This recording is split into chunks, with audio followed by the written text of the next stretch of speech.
உலக நாடுகளிடையே அமெரிக்காவின் வரி ஏய்ப்பு, தங்கம் விலை கிடுகிடுன்னு உயர்ந்து கொண்டிருக்கிறது. உலக நாடுகளிடையே 3ஆம் உலகப் போருக்கான அச்சமும் ஏற்படும் சூழ்நிலையில பார்த்தீங்கன்னா, இந்தியாவில பாராளுமன்றத்தில நிர்மலா சீதாராமன் அவர்கள் 9வது முறையாக 9 மணி நேரம் 26 நிமிடங்கள் பட்ஜெட் அதாவது 2026, 27க்கான பட்ஜெட்டை அறிவித்திருக்கிறார். அதில் எதற்கெல்லாம் பார்த்தீங்கன்னா, மக்களுக்கு அதாவது வரி சுமைகள் குறைந்திருக்கிறது. வரி சுமைகள் ஏறி இருக்கிறது. எந்தெந்த பொருள்களுக்கெல்லாம் பார்த்தீங்கன்னா, பட்ஜெட் மக்களுக்கு சாதகமா இருக்கிறது அப்படின்ற விஷயங்களை எல்லாம் இந்த வீடியோல முழுசாவே பார்த்துடலாம். இதுல முக்கியமா ஒரு விஷயம் முதல்ல நான் தெரிவிச்சிடுறேன். அது என்ன அப்படின்னு பார்த்தீங்கன்னா, இந்தியா 16.7 லட்சம் கோடி கடன் வாங்குவதாக இருக்கிறார்கள். இதை முன்கூட்டியே அவர் அறிவித்துட்டார். ஏன் அப்படின்னு பார்த்தீங்கன்னா, இந்தியாவுல வருமானம் 36.7 லட்சம் கோடி தான் வருமானம் கொண்டிருக்கிறது. பார்த்தீங்கன்னா 53 லட்சம் கோடி கடன் வாங்கிட்டு இருக்காங்கன்னு சொல்றாங்க. அதுல இன்னொரு விஷயம் என்னன்னு பார்த்தீங்கன்னா, முக்கியமாக நிகர சந்தை கடன் அப்படின்றதே 12.5 லட்சம் கோடி இருக்கு அப்படின்னு சொல்றாங்க. அப்போ பார்த்தீங்கன்னா நிதி பற்றாக்குறை இருக்குன்னு சொல்றாங்க. நிதி பற்றாக்குறை அப்படின்னா வருமானம் குறைவு, பார்த்தீங்கன்னா செலவு அதிகமாக இருக்குது அப்படின்னு சொல்கிறாங்க. இந்தியாவில் அவ்வளோ செலவு அதிகமாக இருக்குன்ற சமயத்தில் இங்கே பட்ஜெட் கூட்டத்தொடரில் என்னென்ன பேசினார்கள் அப்படின்ற விவரங்களை நம்ம பார்த்துடலாம். முக்கியமாக பார்த்தீங்கன்னா வெளிநாட்டு சுற்றுலா பயணிகள், அதாவது இங்கேருந்து வெளிநாட்டுக்கு சுற்றுலா பயணம் செல்வதற்கு பார்த்தீங்கன்னா வரி குறைத்திருக்கிறார்கள். அங்கே யாரும் அதிகமாக போகிறா, பாமர மக்கள்லாம் போகிறாங்க அப்படின்னு நம்ம நினைப்போம். ஆனால் அவர்கள் சொல்லும் விஷயம் என்ன, வெளிநாட்டு பயணம் செல்லும் பொழுது அங்கே பொருளாதாரம் சம்பந்தப்பட்ட விஷயங்களுக்காக போவாங்க இல்லையா, அது சம்பந்தமாகவும் அவர்கள் இங்கே வருவதற்காகவும் பார்த்தீங்கன்னா வரிகள் குறைக்கப்பட்டிருக்குன்னு சொல்கிறாங்க. மெயினாக மின்சார பேட்டரி, அதாவது வாகனங்கள் இருக்கு இல்லையா, மின்சார வாகனங்கள், இந்த 2 வீலர் 4 வீலர், அதுக்கப்புறம் அந்த பேட்டரி சம்மந்தப்பட்டது, இவங்க இதெல்லாம் விலை குறையும்னு சொல்கிறாங்க. லேப்டாப் பார்த்தீங்கன்னா, அதுக்கப்புறம் மொபைல், இதெல்லாம் விலை குறைவதற்கு வாய்ப்பு நிறைய இருக்குது அப்படின்றது இந்த பட்ஜெட் கூட்டத்தொடரில் முக்கியமாக குறிப்பிட்டிருக்காங்க. மருத்துவ செலவிற்கான, அதாவது நீரிழிவு நோய், புற்றுநோய், இதற்கு சம்மந்தப்பட்ட மருந்துகளுக்கெல்லாம் எப்பயுமே வரி போடுறது இல்லைங்க. ஆனால் மருந்துகள் விலை எவ்வளோ இருக்குதோ அதில் குறைக்கிறேன்னு சொல்லியிருக்கிறாங்க. இதில் பாமர மக்கள் கொஞ்சம் பார்த்தீங்கன்னா பெருமூச்சு விடலாம். ஏன்னா இப்போ நீரிழிவு நோய், இந்த சர்க்கரை வியாதி பார்த்தீங்கன்னா எல்லாத்துக்கிட்டையும் இருக்குது. இப்போ மேக்சிமம் 60-70% பேர் இருக்குது அப்படின்னு சொல்கிறாங்க. அப்படி இருக்கும் பொழுது அதன் விலை எல்லாம் குறையும் அப்படின்னு சொல்லியிருக்காங்க. அதற்கு பின்பாக லெதர் சம்மந்தப்பட்டது, அதாவது செப்பல் பார்த்தீங்கன்னா பெல்ட்டு, அந்த லெதர் சம்மந்தப்பட்ட அந்த பொருள்கள்லாம் விலை குறையும் சொல்லியிருக்காங்க. அதுக்கப்புறம் ஆடம்பர கைக்கடிகாரம் இருக்குது பார்த்தீங்களா, அது வெளிநாட்டிலிருந்து இங்கே இந்தியாவுக்கு இறக்குமதி செய்வதற்கு வரி குறைக்கப்பட்டிருக்கிறது. இங்கேருந்து வெளிநாட்டுக்கு ஏற்றுமதி செய்வதற்கு வரி பார்த்தீங்கன்னா குறைக்கப்படலை, அது அப்படியே தான் இருக்குன்னு சொல்லியிருக்காங்க. அதுக்கப்புறம் பார்த்தீங்கன்னா இந்த பேங்கிங் சிஸ்டம் சம்மந்தப்பட்ட அந்த ஏடிஎம் மிஷின், ஏடிஎம் கார்டு, அப்புறம் ஸ்வைப் மிஷின் இருக்கு பார்த்தீங்களா, இது சம்மந்தப்பட்டதற்கெல்லாம் விலை குறையும் அப்படின்னா நினச்சிட்டு இருந்தோம். கிடையாது, விலை அதிகரிக்குதுங்க. இதுதான் இப்போ மக்களிடையே பெரும் அச்சத்தை ஏற்படுத்தி இருக்கிறது. அதுக்கப்புறம் பேங்கிங் சிஸ்டத்துக்குள்ள என்னென்ன பண்ண போறாங்க அப்படின்றதெல்லாம் அறிவிச்சிருக்காங்க. திருப்பி டீட்டெயிலா அடுத்து வரும். அடுத்து வரும்பொழுது அதை டீட்டெயிலாவே பார்த்துடலாம். அதிவேக 2 ரயில் தடங்கள், அதாவது சென்னையிலிருந்து பெங்களூருக்கும், சென்னையிலிருந்து ஹைதராபாத்திற்கும் அதிவேக ரயில் தடங்கள் அமைக்கப்படும் அப்படின்னு சொல்லியிருக்காங்க. அதாவது தமிழ்நாட்டுக்கு என்ன தேவையோ அதை மட்டும் நான் இப்போ சொல்லியிருக்கிறேன். இதுல ரயில் தடங்கள் அதிவேகமா போய் என்ன பண்ண போறாங்க அப்படின்றதெல்லாம் மக்களை நீங்க யோசிங்க.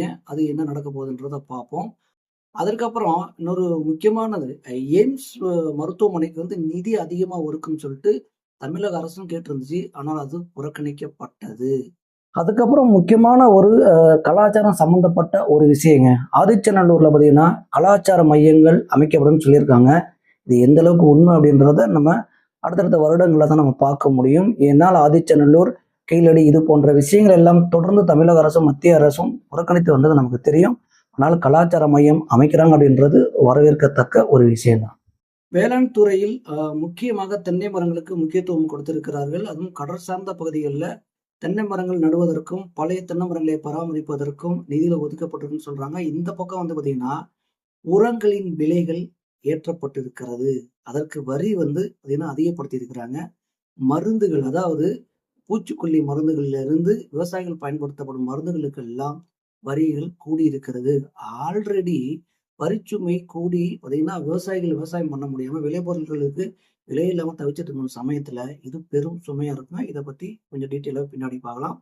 அதற்கப்புறம் ஒரு விஷயத்த சொல்லியிருக்காங்க.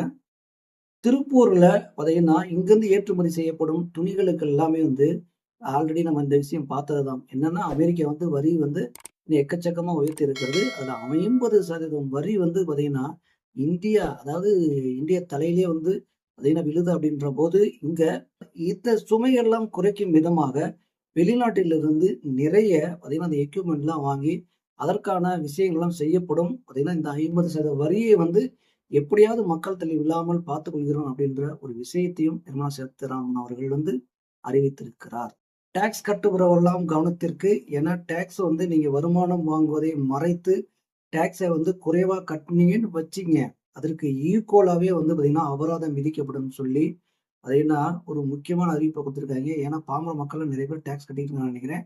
ஏன்னா வருமானம் வந்து டாக்ஸ்ல தாங்க நிறைய வந்து வருமானம் இந்தியாவுக்கும் சரி, தமிழ்நாட்டுக்கும் சரி, ஒவ்வொரு மாநிலத்திலும் போய் கொண்டு இருக்கிறது. நெறைய பேர் மறைச்சுட்டு தான் இருக்காங்க. இது ஒரு வரவேற்கத்தக்க ஒரு பட்ஜெட் கூட்டத்தொடர்ல பேசப்பட்ட ஒரு முக்கிய விவரம்னு வச்சுங்களேன். இதில அடுத்ததாங்க முக்கியமான ஒரு விஷயம். டேட்டா என்ட்ரி, அதாவது ஏஐ சம்மந்தப்பட்ட விஷயங்களும் முக்கியமா ஏஐ வேணும்னே டேட்டா என்ட்ரி தானே. அப்போ வெளிநாட்டிலிருந்து நீங்க இந்தியாவுல எந்த மாநிலத்தில வந்தும் பார்த்தீங்கன்னா, அந்த ஏஐ சம்மந்தப்பட்ட, அந்த டேட்டா என்ட்ரி சம்மந்தப்பட்ட இந்த கம்பெனிகள் எல்லாம் நீங்கள் ஓப்பன் பண்ணீங்கன்னா, கண்டிப்பா 2047 வரைக்குமே வந்து உங்களுக்கு பார்த்தீங்கன்னா, வரி வந்து கிடையாது. அதுல வந்து வரி விலக்கும் அளிக்கப்படும்னு சொல்லியிருக்காங்க. இது வந்து மேக்ஸிமம் வரவேற்கத்தக்கது. ஏன்னா, இப்பொழுது ஏஐ மூலியமாகவும், இந்த டேட்டா என்ட்ரி மூலியமாகவும் தான் எல்லா வேலையும் நடந்து கொண்டு இருக்கிறது. இதுல தான் ஒரு நாட்டின் வளர்ச்சி இருக்கிறது அப்படின்னே சொல்லலாம். அந்த அளவுக்கு போய் கொண்டிருக்கிறது. இந்த பட்ஜெட் கூட்டத்தொடரில் 2047 வரைக்கும் உங்களுக்கு வரி விலக்கு அளிக்கப்படும்.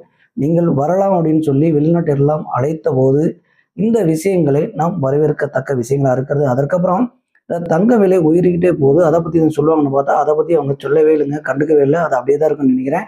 ஆனால் ட்ரம்ப் அவர்கள், அதாவது அமெரிக்காவுல தங்கம் விலை எந்த அளவுக்கு போகிறதோ, அதற்கப்புறம் தான் மற்ற நாடுகளிலும் அதன் நிலவரம் தெரியும்.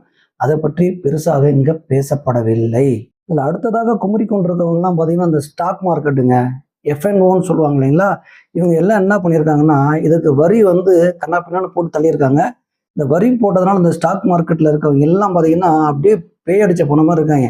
ஆனால் இது 1 மாதத்தில் சரி செய்யப்படும் அப்படின்னும் பார்த்தீங்கன்னா, சமூக வலைதளங்களில் முக்கியமாக இந்த பிசினஸ் மேன்களும், அரசியல் பிரமுகர்களும் தெரிவித்து வருகிறார்கள். ஆனால் இந்த பட்ஜெட்ல இன்ஃப்ராஸ்ட்ரக்சருக்கு மட்டுமே முக்கியத்துவம் கொடுக்கப்பட்டிருக்கிறது. அதில தான் வளர்ச்சி இருக்குது அப்படின்னு நினைச்சிட்டு இருக்காங்க. இதில நம்ம ஒரு கருத்த முன் வச்சு சில விஷயங்கள பேசிறலாம். அதாவது விவசாயத்திற்கும் பார்த்தீங்கன்னா, பாமர மக்களுக்கும் இந்த பட்ஜெட்டு சிறப்பாக இருந்தது அப்படின்னு கேட்டீங்கன்னா, கண்டிப்பா இல்லன்னு சொல்லலாம். ஏன்னா, பெட்ரோல், டீசல பத்தி இதுல எங்கேயுமே குறிப்பிடப்படல. அதுக்கப்புறம் கேஸ பத்தி எங்கேயுமே குறிப்பிடப்படல. விவசாயிகள் பொருட்களுக்கும் விவசாயம், அதாவது நம்ம ஆல்ரெடி சொல்லியிருந்தோம் உரம், பூச்சி மருந்துகள் இத பற்றியும் எதுவும் சொல்லல. அது என்ன இறக்குமதி, ஏற்றுமதி சம்மந்தப்பட்டதற்கு ஒரு குறிப்பிட்ட விலை நிர்ணயம். அதாவது இங்க உள்நாட்டிலே ஓரொரு மாநிலத்திலிருந்தும் பார்த்தீங்கன்னா, நம்ம விவசாயம் சார்ந்த பொருட்களை வந்து பார்த்தீங்கன்னா பரிமாறிக்கிட்டு இருக்கோம். ஒரு மாநிலத்திலும் வந்துட்டு போயிட்டு இருக்கு. இந்த விலை நிர்ணயம் எல்லாம் வந்து திருப்பி இங்க வந்து பேசப்படல. இந்தியாவில் உள்ள அனைத்து மாநிலங்களிலும், அதாவது தமிழ்நாடு உட்பட அனைத்து மாநிலங்களிலுமே சட்டசபையில விவசாயிகளுக்கும், அதுக்கப்புறம் வந்து வறுமை கோட்டு கீழ இருக்கிறவர்களுக்கும், இந்த வறுமையில வாடுபவர்களுக்கும் அடிப்படை ஆதாரங்களுக்கான விஷயங்கள் இருக்கு தெரியுங்களா? இதற்கான பட்ஜெட்ட அறிவிப்பாங்க, பேசுவாங்கன்னு பார்த்தா, இவங்க இத பத்தி எந்த வாயுமே திறக்கறது இல்லங்க. இதே நிலைமைதான் பார்லிமென்ட்டிலும் ஒலித்தது அப்படின்னே சொல்லலாம். சட்டசபையிலும் பேச மாட்டாங்க, பார்லிமென்ட்டத்திலயும் பேச மாட்டாங்க அப்படின்னா, மக்களின் நிலை என்னவாக இருக்கிறது அப்படின்னு சொல்லி, மக்களே நீங்களே பாருங்க.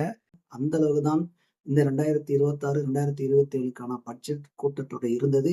இதுல 9 மணி நேரம் 26 நிமிஷம் வாட்சிருக்காங்க அப்படின்னா, இதுல பாமர மக்களுக்கு எதுவுமே இல்ல. பார்த்தீங்கன்னா, இதுல என்ன பண்ணியிருக்காங்கன்னா, டேட்டா என்ட்ரி, ஏஐ இந்த டெக்னாலஜிலாம் உள்ள கொண்டு வராங்க. ஓகே. எல்லாம் வளர்ச்சி அடையும், பிரச்சனை இல்ல. இந்த பக்கம் வந்து பார்த்தீங்கன்னா, புல்லட் ட்ரெயின், அந்த ட்ரெயின், இந்த ட்ரெயின்லாம் கொண்டு வராரு. ஏன்னா ரோடுகள் அமைப்பது, இந்த சாலைகள்ல இந்த இந்த விஷயங்கள் எல்லாமே கொண்டு வராங்க. நம்ம ஆல்ரெடி சொன்ன மாரி இன்ஃப்ராஸ்ட்ரக்சர்லாம் பார்த்தீங்கன்னா, அந்த அளவுக்கு வளர்ச்சி பெறும் அளவுக்கு வந்து கொண்டு வந்திருக்காங்க. ஆனால் இங்க ஒரு விஷயம் என்னன்னா, 16.7 லட்சம் கோடி வந்து கடன் வாங்குறோம்னு வேற சொல்லியிருக்காங்க. அப்போ இதெல்லாம் வந்து இப்ப தேவையா? இங்க சென்னையிலிருந்து பெங்களூருக்கும், சென்னையிலிருந்து ஹைதராபாத்துக்கும் இந்த வழித்தடங்கள் தேவையா? கடன் வாங்கி இதெல்லாம் பண்ணுமா அப்படின்னு கேட்டா, கேள்விக்குறியா தானே இருக்கிறது. இந்த மாதிரி தான் போய்க் கொண்டிருக்கிறது இந்த பட்ஜெட் நிலவரம். ஆனால் பாமர மக்களுக்கு எந்த பிரயோஜனமும் இல்லாமல் தான் இருப்பதாக எனக்கு தோன்றுகிறது.